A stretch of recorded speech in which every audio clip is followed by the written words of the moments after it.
1983. May 24th, 1983 was the day my life began.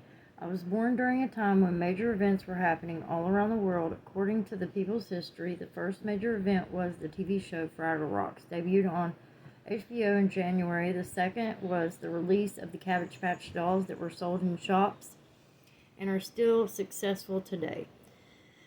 And the video game Mario Brothers was released as a Nintendo arcade game in Japan. The children's show Fraggle Rock, as HBO's first original programs, created and produced by Jim Henson, who also created and produced The Muppets. It focused on the interaction between the group of Muppets called the Fraggles and other groups within their world. Many episodes involved around conflicts between the two in hopes to promote world peace. It was shown in nearly 100 different countries around the world. It was my favorite TV show as a child growing up. In November of 1983, America went bonkers for the first time over the Cabbage Patch Kids dolls. The dolls were so scarce and demand was so high that riots broke out in stores. Parents were ready to drive hundreds of miles to buy them and were willing to pay big bucks for the rare dolls.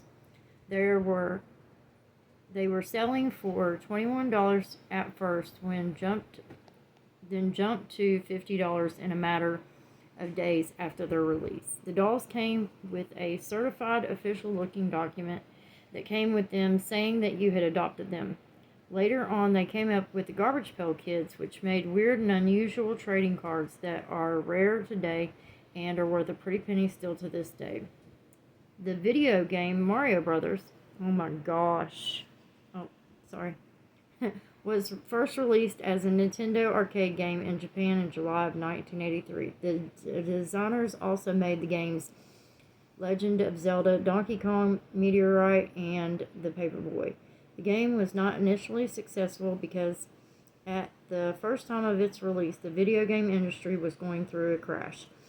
It did, however, become a success later on in 1985 when the Nintendo Game Entertainment System gaming console was released.